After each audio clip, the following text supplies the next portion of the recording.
Do you hear it? The echoes of the past, the whispers of forgotten truths, fragments of memories lost in the shadows. Welcome to Brainrot, Echoes, where we bring you stories long buried, unravel mysteries cloaked by time, and guide you through the darkest corners of the mind and the universe. Each video is more than just content. It's an echo resonating deep within, urging you to question, to wonder, to explore. Backend index pointing right, hit subscribe, turn on the notification bell, and join us in listening to the echoes the world tried to silence. Valkyrie's Fury. Part 1. Vorith's Despair. You want us to fight those things? Call clicked his mandibles in disbelief, compound eyes fixed on the tactical display.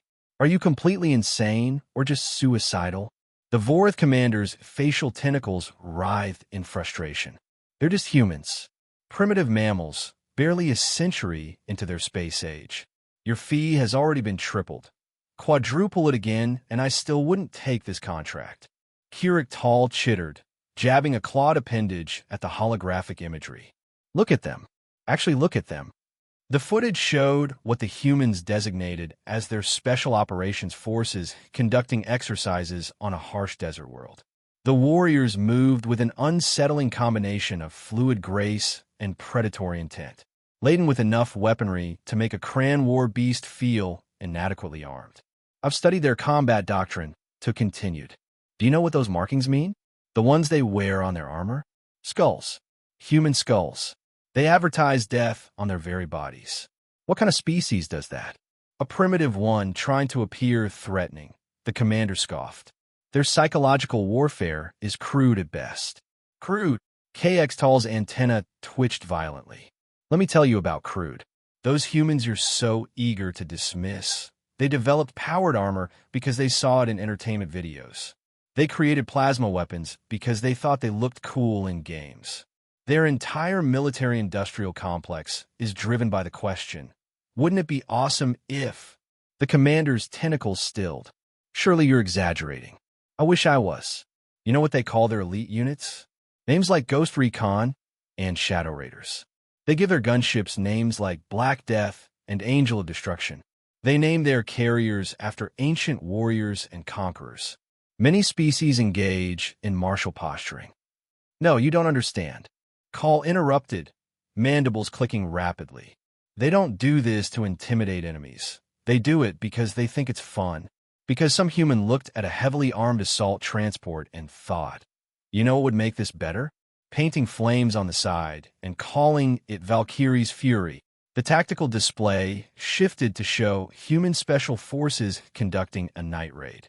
Their movements were precise, coordinated, and utterly terrifying to watch.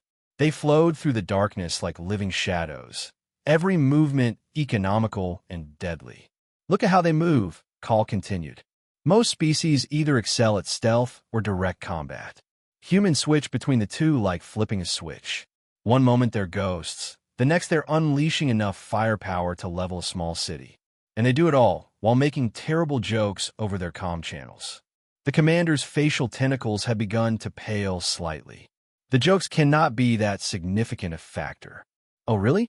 Let me share some intercepted communications from their last engagement. Karzal pulled up an audio file. Human voices crackled through the speakers. Hey, Jenkins, what's the difference between a Vorith battlecruiser and a target range? I don't know, Sarge. About 30 seconds once Anderson gets that railgun warmed up. Sound of human laughter mixed with explosive detonations. See, Kirk's antenna drooped. They make jokes fighting. Who does that? It's not natural. The commander shifted uncomfortably. Perhaps we can negotiate with their leadership instead. Their leadership? Keurig gave the chittering equivalent of a laugh. You mean the ones who look at their most aggressive, adrenaline-seeking, danger-loving volunteers and say, yes, these are the ones we should give our most advanced weapons to? The ones who took their Special Forces request for orbital drop capabilities and responded by developing pods that let them literally surf through atmospheric reentry. They do what? Oh yes, they call it riding the lightning because of course they do. They turn everything into an action video game. Their training simulations are indistinguishable from their entertainment. Do you know what they call their combat stimulants? Go Juice. Their battlefield medical technology? Stimpaks. It's like they're living in their own combat fiction. The tactical display showed more footage. Humans in powered armor executing impossible maneuvers, their movements enhanced by neural interfaces and synthetic muscle fibers. And don't even get me started on their enhancement programs. But they have weaknesses, don't they? Oh, they do. They're reckless, prone to improvisation, and constantly pushing the limits of their equipment. But here's the thing. They know these are weaknesses, and they've turned them into strengths. They train for equipment failure. They practice improvising. Their doctrine literally includes guidelines for when to ignore doctrine. That's madness. Exactly. And that's why I'm not fighting them. Because the only thing more terrifying than their capabilities is their enthusiasm for using them. They don't just embrace combat. They enjoy it. They turn warfare into an art form, complete with its own cultural traditions and inside jokes. The commander's tentacles had wrapped themselves into tight knots. Perhaps we should reconsider our expansion plans. Now you're thinking clearly, Creel agreed. Because let me tell you the worst part. All those special forces we've been watching, those are their normal ones. They have even more elite units they keep secret. Can you imagine what those must be like? I'd rather not. Wise choice. Because I've heard rumors about their Black Ops teams. Stories about operators who can bend probability itself, who can step through dimensions, who can... Enough. The commander's tentacles were practically tied in knots. The contract is withdrawn. We'll seek easier conquests elsewhere. Good call, Coral chittered. Because the only thing more dangerous than human special forces is what happens when they get creative. Did you know they once used orbital dropping pods to deliver high explosives disguised as supply crates? The enemy took them into their own storage facilities. They called it Operation Special Delivery and laughed about it for weeks. As the commander rushed away, Coral turned back to the tactical display. The footage showed a human special forces team practicing close-quarters combat, their movements a deadly dance of precision and control violence. One of them executed a perfect backflip while firing 2 weapons simultaneously.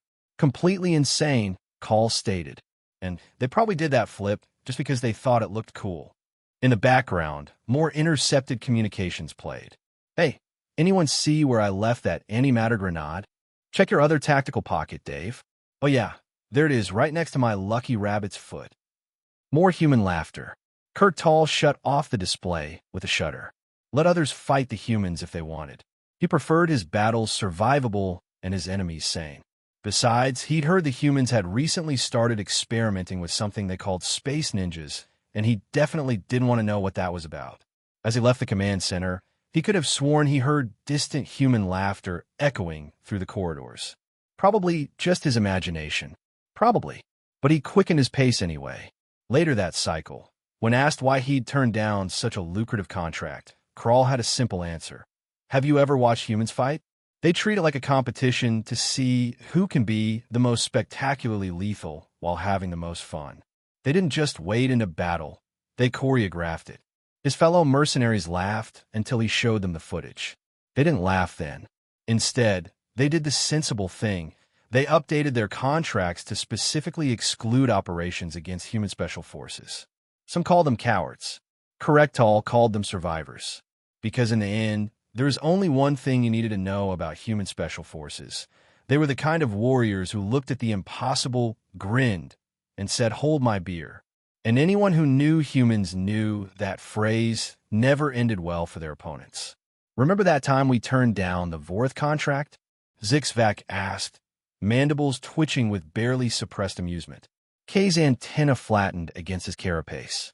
Don't remind me. Best decision I ever made, even if nobody believed me at the time. The mercenary lounge of Station 7 Echo was unusually crowded, filled with various species sharing war stories and contract information. Most were trying very hard to avoid discussing the latest news from the Outer Rim. Speaking of humans, a Taurite mercenary commander called from across the room, their crystalline form catching the ambient light. Has anyone seen the footage from the Dorax incident? A collective shudder ran through the assembled warriors. Even in normally stoic Quantum Hive, representatives dimmed their bioluminescence. You mean when those human operators decided to... Kirk's paused, mandibles clicking rapidly as he searched for the right words. What did they call it? Improvise a tactical solution using locally sourced materials. That's the diplomatic version. The Tellarite chimed, their crystalline structure vibrating with suppressed mirth. What they actually said was, "Hey y'all, watch this." Those words, a veteran Marian warrior growled, their fur standing on end, should be classified as a psychological weapon. Nothing good ever follows them. Call pulled up a hollow screen, displaying the now infamous footage. The assembled mercenaries leaned into spite themselves, unable to look away from what had become known as the incident. The footage showed a squad of human special forces operators cornered in a Dorisian manufacturing facility. The Dorax, being silicon-based life forms, had assumed their industrial-grade thermal processing units would provide an effective barrier against the humans. They had not counted on human creativity. "Watch this part," KX Stahl chittered, indicating a human operator who appeared to be grinning inside their helmet. This is where it goes from standard human insanity to, well, human insanity. The footage showed the operator turning to their squad. The audio crackled. "Hey, you know what those processing units are full of? Industrial coolant? Nope. Free-range tactical lubricant." What followed was a masterclass in what humans called adaptive problem-solving and what everyone else called complete madness. The operators somehow converted the facility's thermal processing network into an improvised distribution system for their combat stimulants and explosive compounds. They weaponized the cooling system. A newly arrived quantum hive drone buzzed in disbelief. They turned temperature regulation equipment into a delivery mechanism for military-grade stimulants and high explosives, while making jokes about it being just like that one Crikel video game. Someone added something about plumbing simulator and speedrunning strats. The footage continued, showing the Daxian forces discovering, much to their dismay, that their own infrastructure facilities had been turned against them. The human operators had essentially created what they cheerfully called a base-wide party delivery system. "Order up. 1 extra spicy combat cocktail coming right up. Don't forget to tip your server." Sound of explosions mixed with human laughter. But that's not even the worst part. Zixvac interjected. "Tell them about the maintenance drones." Car Exile's antenna drooped. They reprogrammed the facility's maintenance drones to play something called entry music whenever they breached a new section. Apparently, it was for dramatic effect. The footage shifted to show maintenance drones bursting through walls while blaring what humans identified as classical rock music. The operators could be heard arguing about the soundtrack selection between firefights. "Really, Jenkins? Highway to Hell again? It's a classic for a reason, Sarge. And this," KX Tal continued, "is why I don't take contracts involving humans anymore. Because who looks at a hostile facility's infrastructure and thinks, you know what this needs? Background music and an improvised stimulant delivery system?" To be fair, the Tellarite commander noted, their crystalline form glinting with amusement, it was very effective. That's the problem. Everything they do is effective, no matter how insane it seems. They turn basic maintenance drones into what they call party bots and use them to distribute combat enhancers throughout an enemy facility, all while making jokes and arguing about music choices. The footage showed the final moments of the operation, with human operators surfing on reprogrammed maintenance drones through corridors filled with stimulant-laced vapor, firing weapons akimbo, while shouting quotes from their entertainment media. "Remember, kids, don't try this at home unless you've completed the proper certification course." More laughter. More explosions.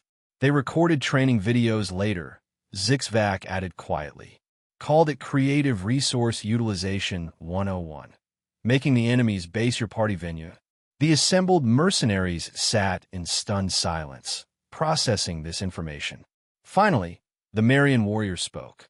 So they not only pulled off this insanity, but they turned it into a teaching opportunity, complete with peer reviews and suggestions for alternative music selections for various tactical scenarios. Cours all finished. I heard they got a commendation, the Tellarite added. 3 commendations, actually, call corrected.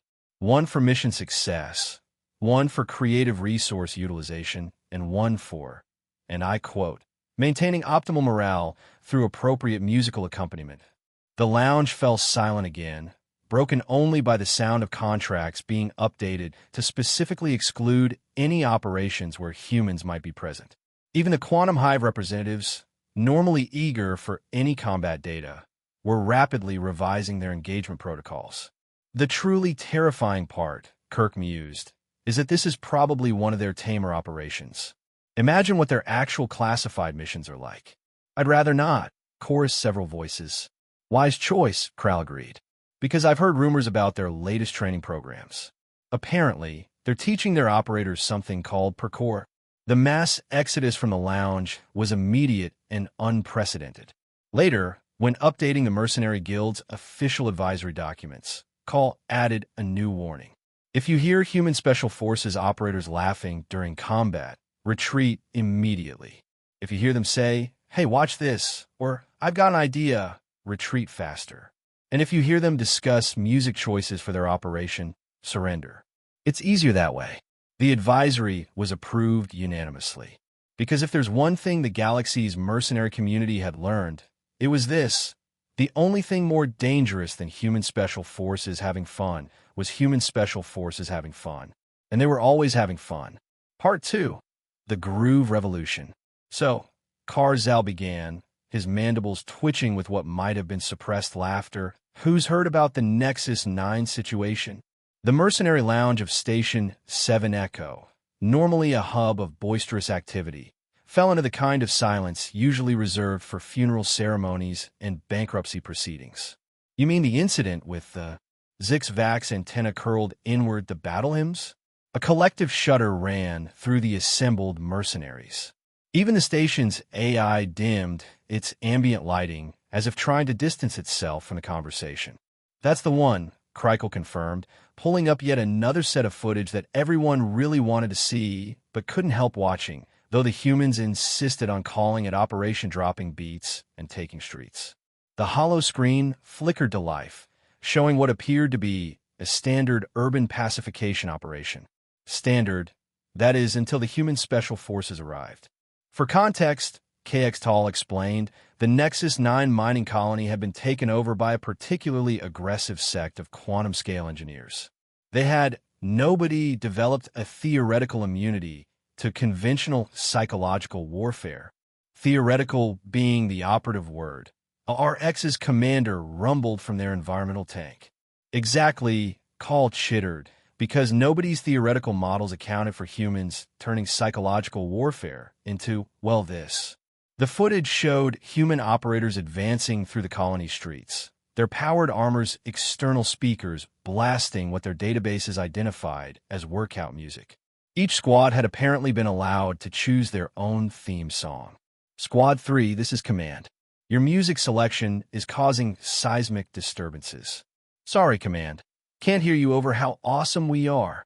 Bass drops followed by explosions, time to the beat. They synchronized their assault pattern to the music, Zix-Vac explained to a horrified group of newly arrived mercenaries. They called it tactical rhythm optimization. That's not even the worst part, Kral added. Show them the footage from the Central Plaza.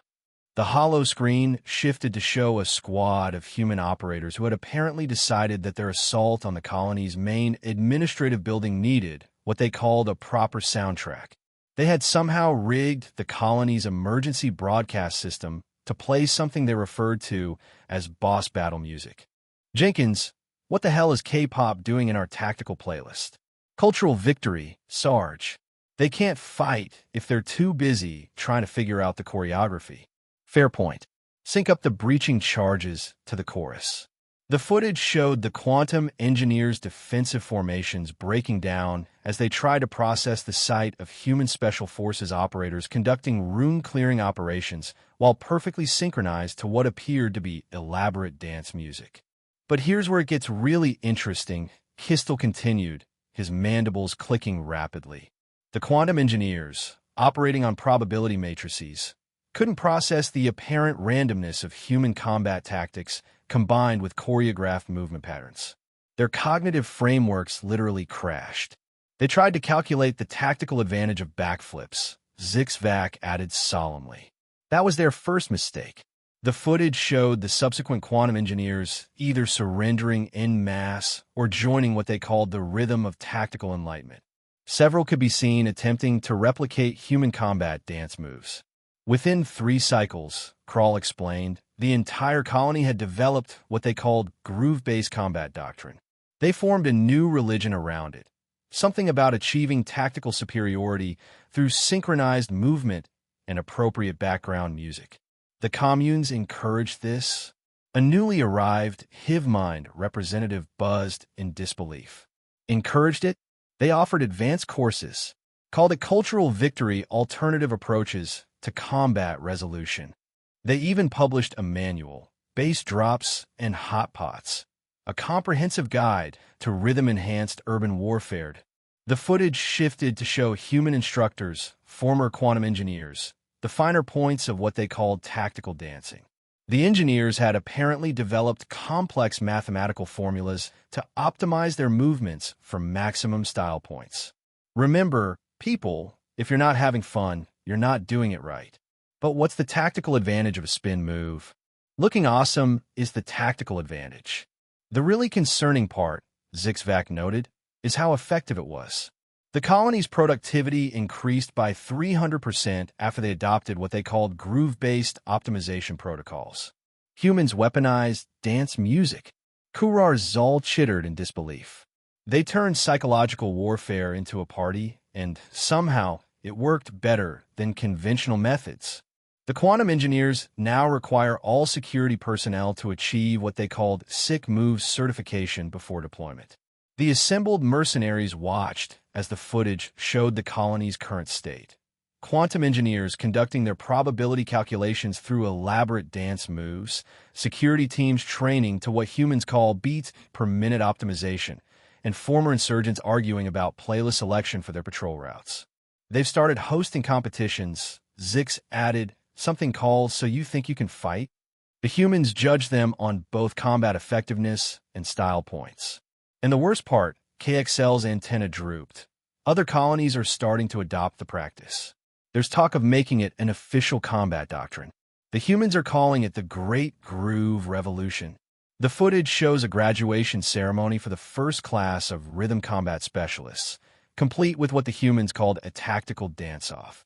The quantum engineers had apparently calculated that adding backflips to standard combat maneuvers increased their effectiveness by exactly 43.7%. This is why I don't take contracts involving humans anymore, Corrextal concluded. Because who looks a hostile quantum engineering collective and thinks, you know what this situation needs? A dance battle? But it worked, someone pointed out. That's exactly the problem.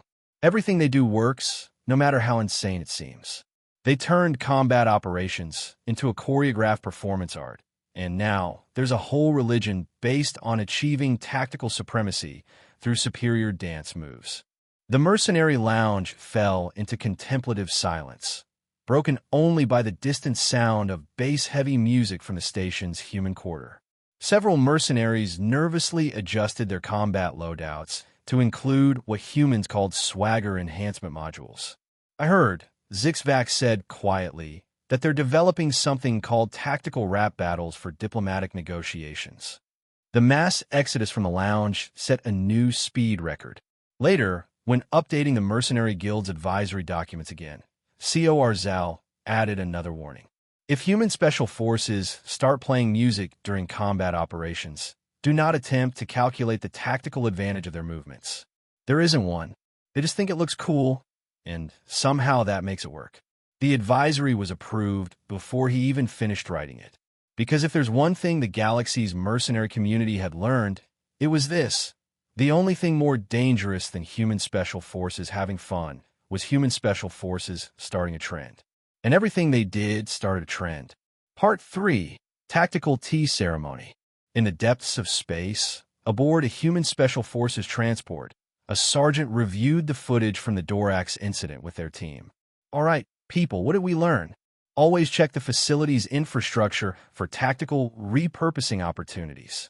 Music selection matters. Industrial coolant systems make excellent improvised delivery mechanisms. All good points, the sergeant nodded. But you've forgotten the most important lesson. What's that, Sarge? Next time, we bring better speakers. Those maintenance drone audio systems were not doing justice to AC/DC. The resulting laughter echoed through the transport, causing nearby alien ships to nervously adjust their course. Just another day in human special forces. I swear, by all quantum probabilities, the veteran Dravik commander declared, their crystalline form vibrating with less suppressed emotion. This is the absolute last time I underestimate human social protocols. The mercenary lounge of Station 7 Echo had become something of an unofficial support group for those who had encountered human special forces. Today's session was particularly well participated, given the recent events in the Epsilon sector. Let me guess, KX chittered, already pulling up his ever-growing database of human tactical absurdities. You encountered their new diplomatic integration specialists. Is that what they're calling them now? The Drax's crystalline structure flickered with what might have been PTSD. We call them the T-Teamed, a ripple of understanding passed through the assembled mercenaries. Even the station's cleaning drones seemed to pause in sympathy. Oh no, Zik's antenna curled in recognition. You got the full British specialty service treatment, didn't you? The Dravik Crystal commander chimed in. Affirmative. We thought we had them cornered. Our forces had surrounded their position in the diplomatic quarter. We demanded their surrender, and they... A pause. They invited us in for tea. Classic BSDS move. KX Tall bowed sagely, bringing up the footage. Show us what happened. The hollow screen flickered to life, displaying what started as a standard urban containment operation. Standard, that is, until the humans deployed what they cheerfully called tactical hospitality. I say, chaps, these fellows seem rather tense. Jenkins, break out the Earl Grey. The combat blend, sir. Of course. And do remember the proper China. We're not savages. The footage showed human operators in full combat gear, meticulously setting up what they referred to as a proper T-service in the middle of an active combat zone. They had somehow managed to include doilies. At first we thought it was a trick, the Dravik commander continued. Some new form of psychological warfare. Purupe. Then they started discussing the way to hold a teacup while wearing powered armor. Remember everyone, pinky out. It's in the manual, sir. Which manual is that exactly? Advanced Combat Etiquette, Chapter 3, Tea Time Tactics. The footage showed increasingly confused Dravik forces watching as human operators debated the tactical advantages of different tea blends while simultaneously maintaining perfect combat readiness. But that's not even the worst part. The commander's crystals chimed distressingly. They had scones. Combat-grade scones. With tactical clotted cream, Zvak asked sympathetically. The commander confirmed. They insisted there was a proper way to apply it. Had a whole briefing about it. Called it Operation Jam, FIRSA. Karkstal's mandibles clicked in understanding. Ah, you got the full Cornwall versus Devon tactical doctrine demonstration. The footage showed human operators engaging in what appeared to be a heated debate about proper scone preparation while casually disarming explosive devices and maintaining defensive positions. With all due respect, sir, the Devonian method is superior tactical coverage. That's dangerously close to insubordination. Jenkins, everyone knows jam first is the superior approach. Perhaps we should consult the Queen's Royal Combat Corps manual. They had an actual manual for this? A newly arrived Quantum Hive representative buzzed in disbelief. They have manuals for everything, Call explained. This one's called Tactical Tea Service, a comprehensive guide to combat catering, complete with sections on emergency doily deployment and proper pinky positioning under fire. The footage continued, showing the Dravik forces gradually being drawn into what the humans called aggressive hospitality. Several crystal warriors could be seen awkwardly attempting to hold teacups with their energy manipulators. They insisted on proper introductions. The commander continued, their crystalline structure flickering with the memory. Full titles, unit designations, preferred tea varieties. They had dossiers on everyone's tea preferences. That would be their intelligence division, Zixvac noted. I heard they have a whole department dedicated to what they call tactical social engineering. The footage showed human operators conducting what they called synchronized tea service with military precision. They had apparently developed specific protocols for every possible social scenario, including proper combat tea etiquette for many species. Jenkins, the Drax Commander's crystals are looking a bit dull. Offer them the special blend. The classified one, sir. Indeed. And do remember the proper serving temperature for crystalline life forms. We're not barbarians. Within 3 hours, the Dravic commander recalled, they had turned our containment operation into what they called a proper afternoon tactical tea session, complete with discussion groups about optimal scone preparation techniques. But did you actually drink the tea? Karar Zal asked carefully. Of course we did. They had specific blends optimized for crystalline biology. Do you know how rare that is? They called it their special force selection, said it was a closely guarded secret of their combat culinary corps. The footage showed the aftermath. Dravic forces and human operators engaged in what appeared to be a highly civilized discussion about proper tea service protocols while maintaining full combat readiness. Several crystal warriors had adapted their energy fields to better hold the tiny cups. By the end of the day, the commander's crystals chimed resignedly. We had signed 3 trade agreements, established a cultural exchange program, and agreed to host monthly tea ceremonies. They called it Operation Steep, building better relations through superior tea service. And the scone dispute? Zixvac inquired. Ongoing. They've established a joint human-Dravic research committee to study optimal topping application sequences. The humans call it the Strategic Scone Initiative. The assembled mercenaries watched as the footage showed current conditions in the Epsilon sector. Regular tea ceremonies between human and Dravic forces, complete with what the humans called tactical doily deployment, and heated debates about proper scone preparation. They've started certification courses, the commander added, something called Advanced Combat Hospitality. The humans are training our forces in what they call tactical politeness. This is why I don't take contracts involving humans anymore, Saul concluded. Because who looks at a military standoff and thinks, you know what this needs? Properly served tea and a debate about scones. But it worked, someone pointed out. That's the problem. Everything they do works. They turned combat operations into a social event.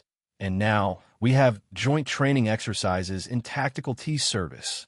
The mercenary lounge fell into contemplative silence, broken only by the distant sound of china clinking from the station's human quarter. Several mercenaries discreetly adjusted their loadouts to include what humans called emergency hospitality kits. Later, when updating the Mercenary Guild's advisory documents yet again, Saul added another warning. If human special forces offer you tea, accept it. Their hospitality is as tactically precise as their combat operations, and surprisingly could lead to what they call aggressive tea deployment. The advisory was approved before the tea could cool. Because if there's one thing the galaxy's mercenary community had learned, it was this. The only thing more dangerous than human special forces in combat was human special forces being polite. And they were always polite. Part 4. The Krill's Groove Curse.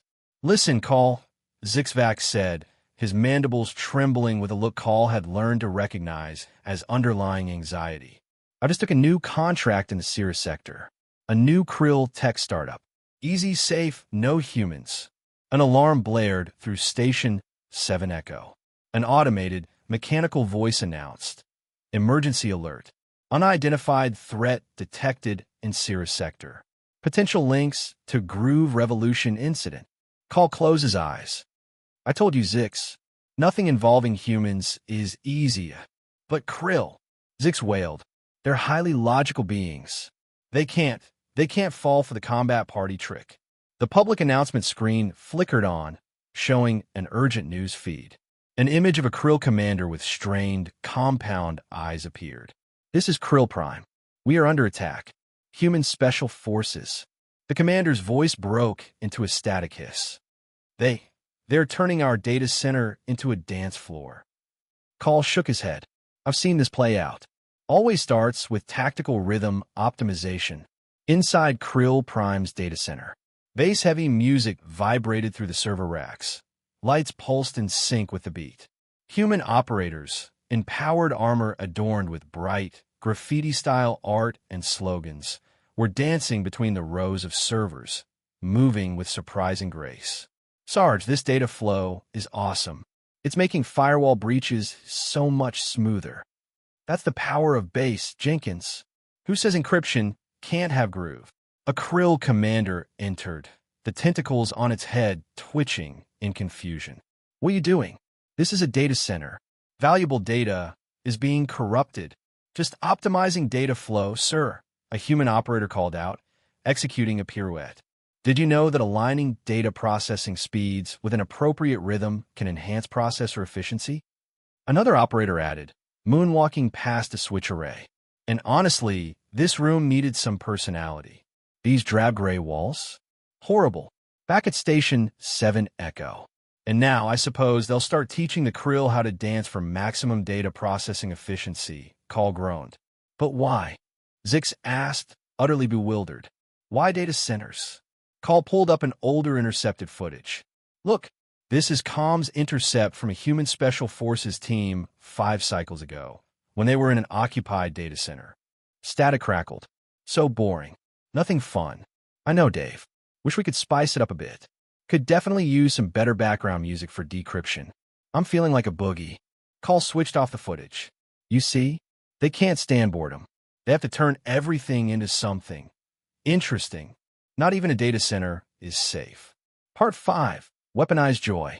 Following the Krill Prime incident, the exodus from Station 7 Echo became so commonplace that the commanders had to install new escalators.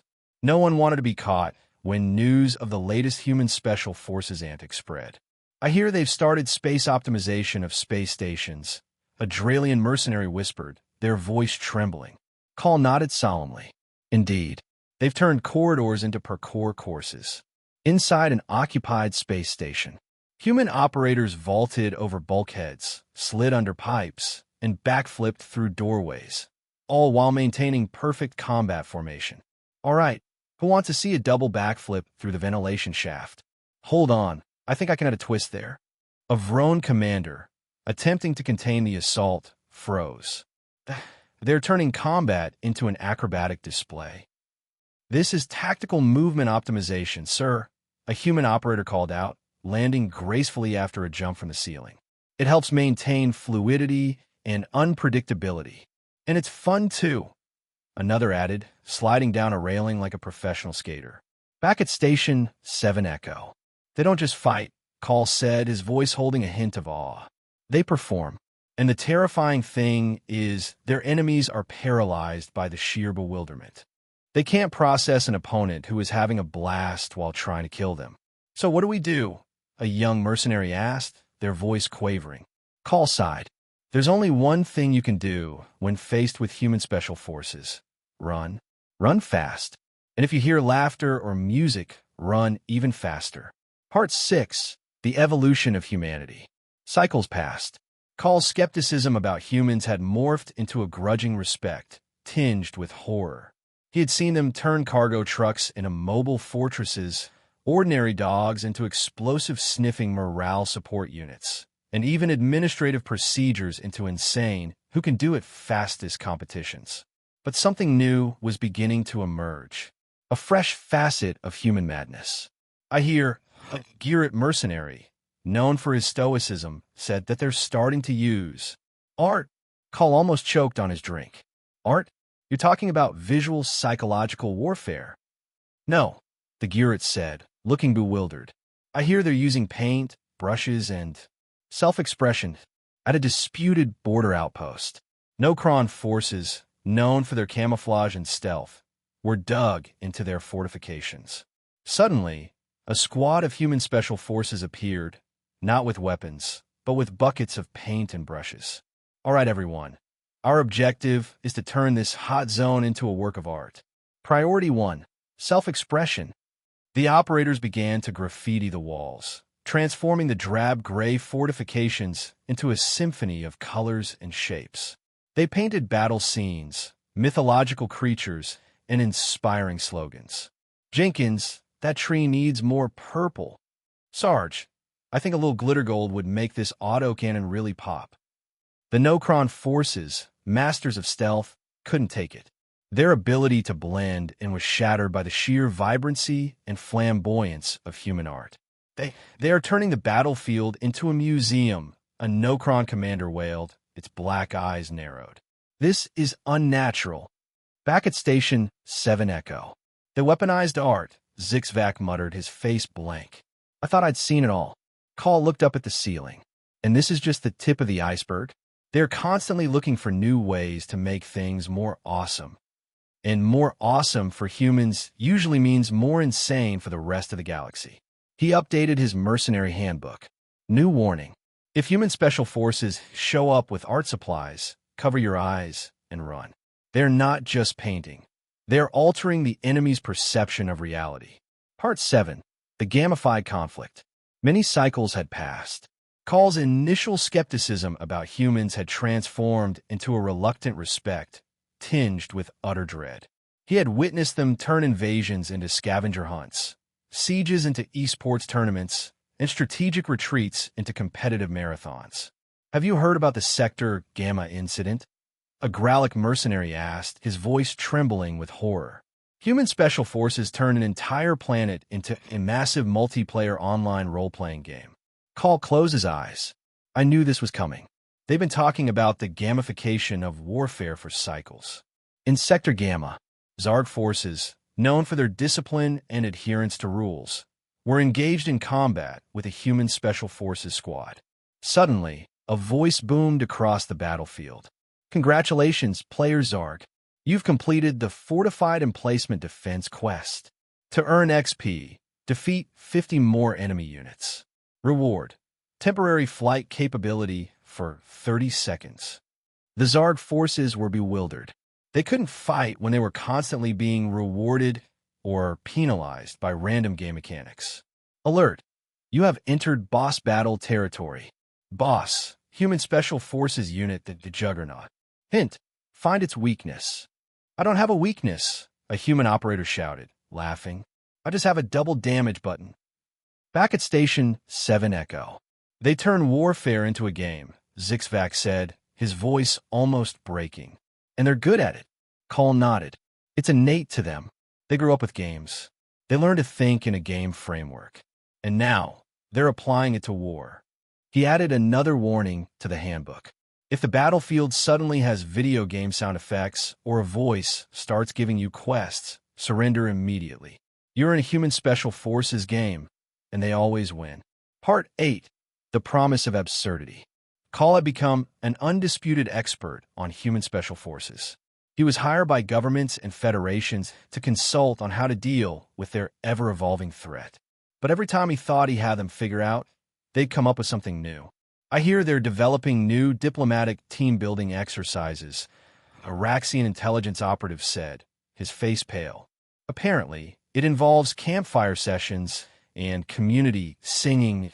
Call just shook his head. And you'll probably end up singing human combat songs and roasting marshmallows. At a stalled peace conference, diplomats from various species were locked in heated debate.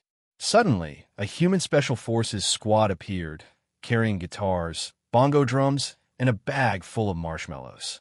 All right, everyone, diplomatic bonding session initiated. Who's got a song to share? The diplomats looked at each other in confusion. The human operators began to play music, singing jovial songs about friendship and cooperation. Don't forget the campfire spirit, everyone. Share your stories. We're all in this together. Within hours, the diplomats were seen singing along, roasting marshmallows, and sharing jokes. The stalemate had been replaced by camaraderie. They used music and marshmallows to achieve peace. A Glorgaxian diplomat stammered, utterly baffled. This is soft power diplomacy, sir, a human operator called out. Nothing brings people together like a good campfire sing-along. Back at Station 7 Echo. They're not just changing warfare, Zixvac said, his voice filled with dread. They're changing the very nature of interspecies interactions. Call nodded, his face contemplative. They turn everything into an opportunity to connect, to have fun. And that's why they're so dangerous. They don't just defeat you. They change the way you see the universe. He added one final warning to his handbook. If human special forces show up with musical instruments or snack foods, know that you are about to be manipulated. They will turn you into an ally or a friend, and you won't know why. Part 9. Farewell to Forgotten Battles. Call had retired from mercenary work. He'd opened a small cafe on Station 7 Echo, where he served drinks and shared stories about humans. His establishment became a gathering place for former mercenaries, those who had survived encounters with human special forces. One day, Zixvac walked in, his face ashen. "Call, I just got a dispatch from the Outer Rim. Humans, they're starting to optimize the cosmos." Call put his cup of coffee down. "Oh no, what's optimizing the cosmos?" "They're turning star clusters into meditation gardens, black holes into extreme tourism destinations, and galaxies into large-scale, abstract art installations." Call closed his eyes. "I knew this was coming. They can't stand inefficiency." In deep space, a human special forces vessel moved through a star cluster. Operators were debating. "No, I think this cluster needs more blue. It's too much red. But Sarge, we could add a little bit of purple here for contrast." They were using energy-shaping devices to alter the colors and forms of the star clusters, transforming them into living paintings. "Don't forget the black holes," an operator called out. "We need to create a safe viewing path so tourists can get close without being sucked in." Back at Call's cafe, "They won't stop until the entire universe is something more awesome," Zixvac said, his voice filled with resignation. Call looked out the window, where ships zipped by. "And that's why I don't fight them anymore. They're not an enemy. They're a force of nature, an uncontrollable storm of creativity and joy. And the only thing you can do is enjoy the ride or run." He took a sip of his coffee. "Though, I hear they're developing a new tea blend made from stardust.